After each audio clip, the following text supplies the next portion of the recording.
Tabii ki burada bir zalim İsrail eğer bir yola gelmişse tabii inşallah iyi oldu. Temennimiz Müslümanlar onu dize getirmişse bunu bırakmamaları gerekir. Devam etmesi lazım.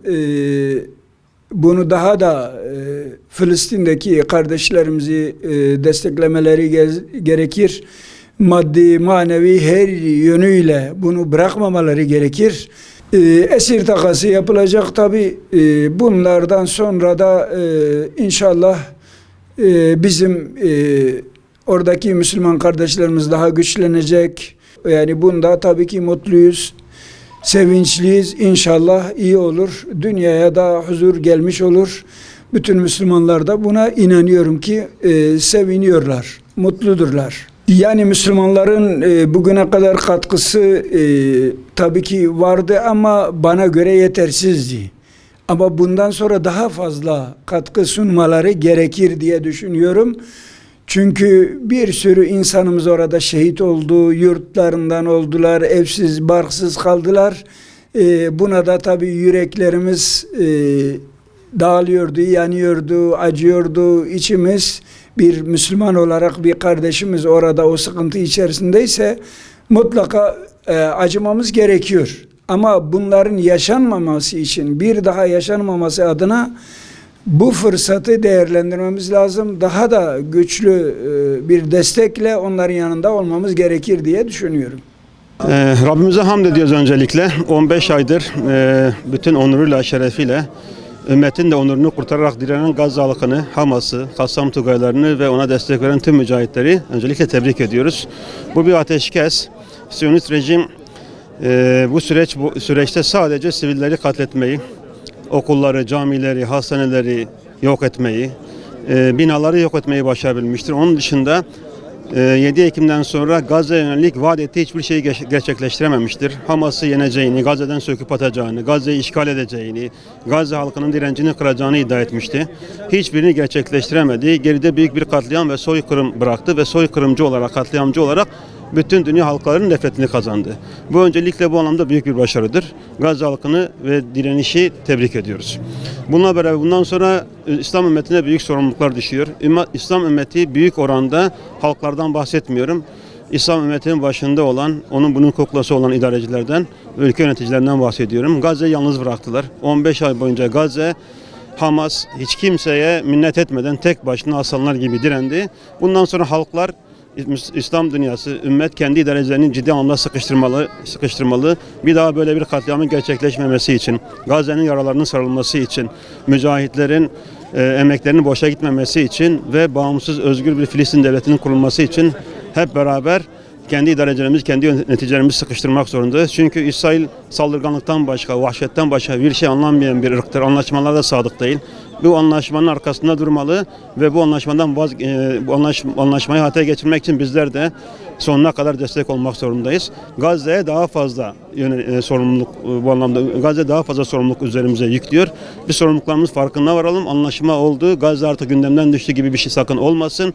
Bundan sonra inşallah elimizde ne varsa kardeşlerimizle paylaşmayı, elimizdeki bütün imkanlarla bu idarecileri, yöneticileri sıkıştırıp Gazze yeniden imar etmek, Siyonist rejimi geri püskürtmek ve bağımsız, özgür Filistin halkının rahatlıkla yaşadığı, kendi hayatlarını işgalsiz biçimde yaşadığı ve Kudüs'ün özgür olduğu bir Filistin için mücadelemiz yeniden başlıyor. Tüm Müslümanların bu anlamda bu sorumluluğu hatırlamasını, bu sorumluluğu yerine getirmediği takdirde büyük bir vebal altında gireceklerini vurgulamak istiyoruz.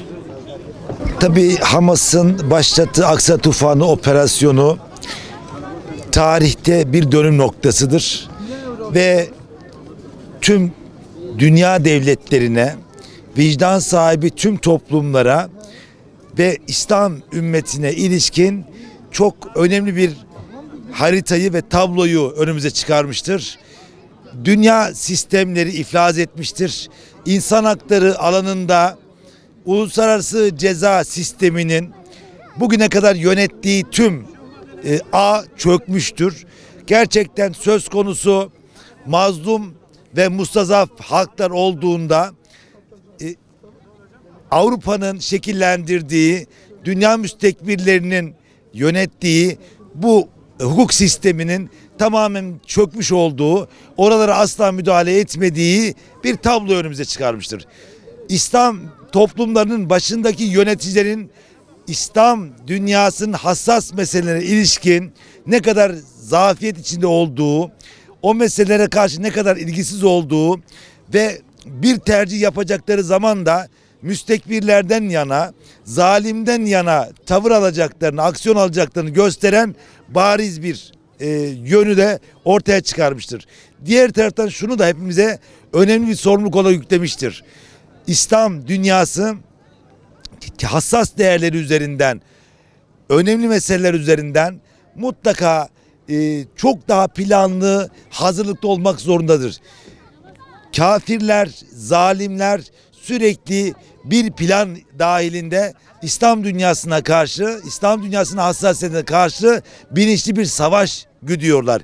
Ve bu savaşı fiziksel savaşın önünde ve ötesinde psikolojik olarak, maddi olarak, sürekli sosyoloji olarak sürekli bu savaşa hazırlanmaktadır. İslam dünyasının da artık bir savunma refleksi içerisinde kendi değerlerini koruma adına teyakkuzda olması gerekir.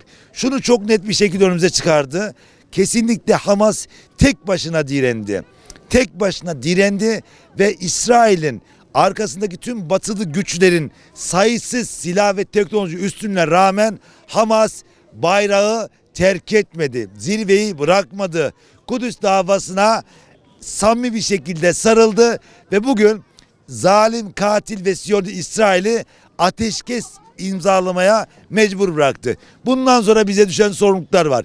Yani Gazze'de ateşkes imzalanmış olması demek Gazze ilişkin sorumluluklarımızı eksiltmez. Bilakis daha stratejik, daha yoğun, daha operasyonel bir ilgiyle Gazze'deki süreci takip etmemiz lazım. Oradaki kardeşlerimizi asla yalnız bırakmamız lazım.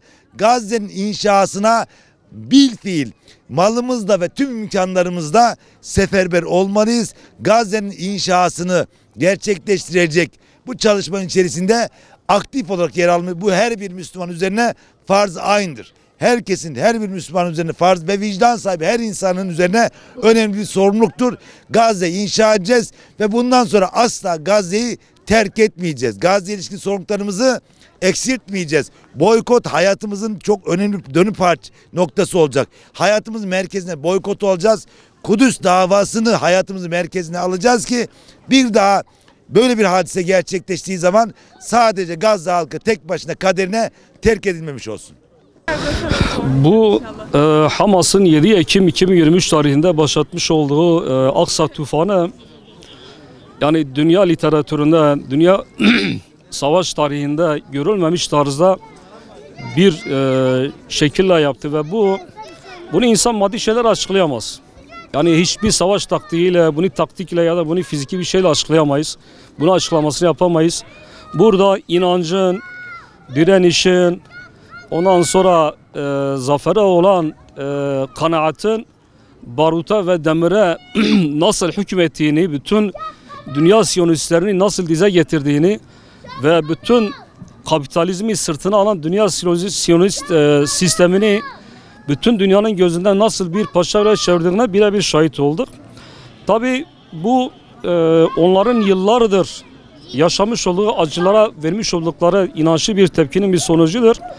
Ve Allah hamdolsun ki ümmette de bu tarz bir yaşamla, bu tarz bir inanışla zaferin nasıl gerçekleştirdiğini ümmete de bunu öğretirler. Bu bizim için çok önemlidir, çok anlamlıdır. İslam ümmeti yaklaşık Orta Doğu'da özellikle Filistin'de işte 1948'lerden başlayan bir süreç var. Ve Orta Doğu'da da 1990'lardan başlayan farklı bir süreç vardı.